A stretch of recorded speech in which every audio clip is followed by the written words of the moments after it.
Why many men in Middle-earth serve evil, a dark story that begins with a single choice once upon a time in the vastness of the lands of Arda, long before the great kingdoms of men rose in stone and glory.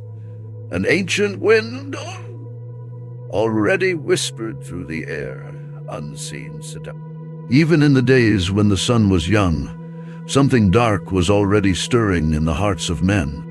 A restlessness, a whisper, a question that slowly became a desire. Why kneel before kings who die? Why serve a good that doesn't answer when I call? Wouldn't it be better to take what was denied to me? And that's where the shadow begins to grow. Men, unlike elves, dwarves, or hobbits, were created with a special gift, mortality. But over time, that gift came to feel like a curse. While elves lived countless ages, men watched their families grow old, their nations fall, their stories fade into dust. And in the fear of disappearing, they developed a thirst for power, for control, for survival. That's how evil found its way in. Sauron, the Dark Lord, did not conquer with force at first. He came as Anatar, the Lord of Gifts. He spoke with gentle words, offering knowledge, progress, protection. He promised order amid chaos, and many kings of men listened, trusted him. And so, the 9 kings of men were born. Mighty men, proud, ambitious. They accepted the rings of power. At first, they received honor, wealth, influence, but over time, they began to fade, to grow pale, to forget who they were. Until one day, they were no longer men. They were shadows, the Nazgul, the Ringwraiths, eternal slaves to Sauron. But it wasn't just the kings who fell. In distant lands to the south and east lived peoples forgotten by the western realms. Men who never saw Gondor, men who had never heard of Elendil or Isildur, men who were raised to believe that the West despised them. And Sauron, he welcomed them, gave them weapons, purpose, a common enemy. They fought not out of love for evil, but out of anger, vengeance, and promises. And there were those who, even at the heart of the good, were tempted. Boromir, hero of Gondor, son of the steward, brave and vulnerable. In the presence of the One Ring, his mind battled between duty and desire. With this ring, we could protect our people. We could win. But the ring doesn't offer power. It demands submission. And Boromir nearly lost himself.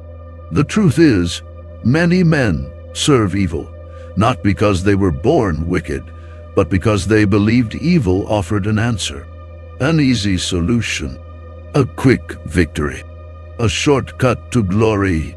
Tolkien makes this clear. He didn't just write a fantasy, he wrote about us, about how the fear of death can lead us to betray our values, about how pride disguised as courage can lead to ruin, about how the desire for control becomes invisible chains. But there is something greater in this story. Not all fell. Aragorn chose to remain faithful to what is right, even without a crown.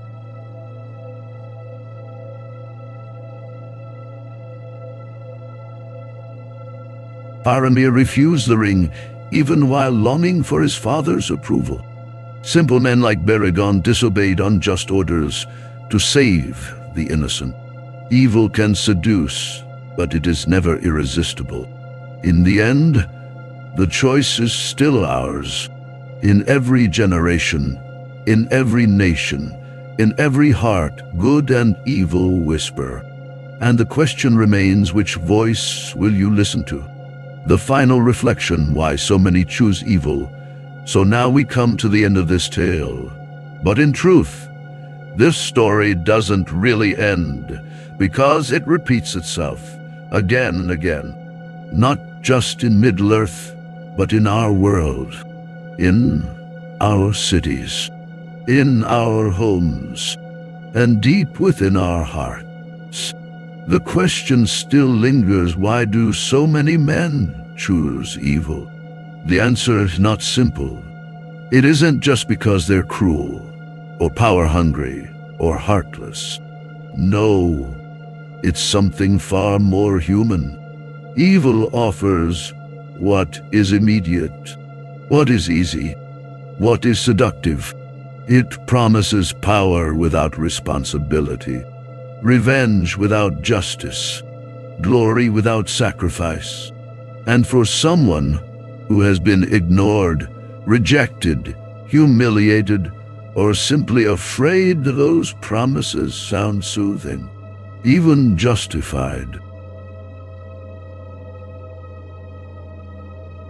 And so we're left with this truth: the greatest battles are not fought with swords, but with choices. And in those choices we reveal who we are.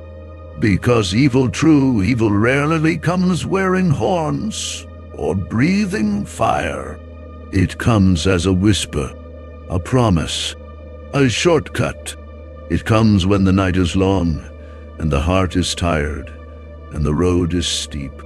And many fall into it, not because they wish to do harm, but because they wish to protect themselves, to escape pain, to seize control of what they fear to lose. That is the tragedy of so many in Middle-earth. And it is the tragedy of our own world too. Evil offers clarity where the good offers questions. It offers immediacy where the good offers patience. It offers certainty where the good offers mystery. But here is the truth that Tolkien etched into every page: the easier path is often the most dangerous one. And every soul, no matter how noble or common, must face the same crossroads. The ring is never just a ring. It is a test. Will you take it, or will you walk away? Will you bow to fear or rise with hope? In the end, many men in Middle-earth served the shadow, not because they were born into darkness, but because they stopped believing in the light. They forgot that goodness is worth the struggle, that humility has more power than pride, that quiet courage outlives loud ambition. So let this story remind you, and every person who watches this, that the greatest power we hold is not strength, nor magic, nor immortality.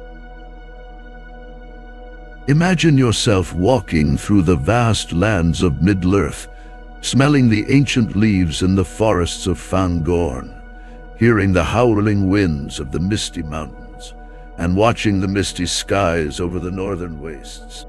But suddenly, a colossal shadow crosses the sky. The unbearable heat of an invisible flame fills the air. And then, a roar, a sound that is not just a warning but a decree of destruction. A dragon is approaching. The dragons of Middle-earth are not just gigantic fire-breathing beasts. They are living relics of a lost era, creatures of immeasurable power, and at the same time, symbols of greed and destruction. Created by Morgoth, the first and most terrible Dark Lord, these creatures became weapons of war, bringers of ruin and terrors in the hearts of the free peoples.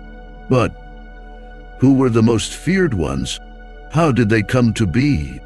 And what impact did these creatures have on the fate of Middle-earth? Let's dive deep into the legend of dragons. The origin of dragons, evil forged in the shadows. The story of dragons begins in the early First Age, when Morgoth, the great enemy of all free beings, sought ways to expand his dominion over Arda. He not only corrupted elves and men, turning them into orcs and trolls, but also sought to create even more formidable beings. And so, deep within Angband, the first dragons were born. These creatures were unlike anything that had existed before. They possessed intelligence, superhuman resilience, and above all, unbridled ambition. The first lineage consisted of the Urloki, the wingless dragons, massive serpents that could breathe fire, but could not fly. And it was during the siege of Gondolin that one of them showed his true terror to the world, Glaurung, the father of dragons. Glaurung, the first terror. Glaurung was the first true incarnation of draconic terror. His colossal body slithered like a serpent, his scales were as resistant as the steel of Mordor, and his mind was sharp, capable of manipulating and poisoning the souls of those who dared to cross his path. During the First Age, he took part in several battles, but one became legendary: the fall of Nargothrond. Turin Turambar, one of the most tragic heroes of Middle-earth, fell victim to his cunning. With his venomous words, Glaurung manipulated the warrior, leading him to a fate of tragedy and sorrow. But in the end, the dragon met his own demise at the hands of Turin, who, with his sword Gurthang, managed to pierce his belly and end his tyranny. But Glaurung was only the beginning. The winged dragons, the birth of the sky's threat. If Glaurung was already terrifying as a land-bound monster, Morgoth decided to take things further. Thus were born the winged dragons, a new and even more devastating lineage. It's the ability to choose. And though the shadow may fall, and the world may tremble, and the fire may rise, the light endures, if even one soul chooses it.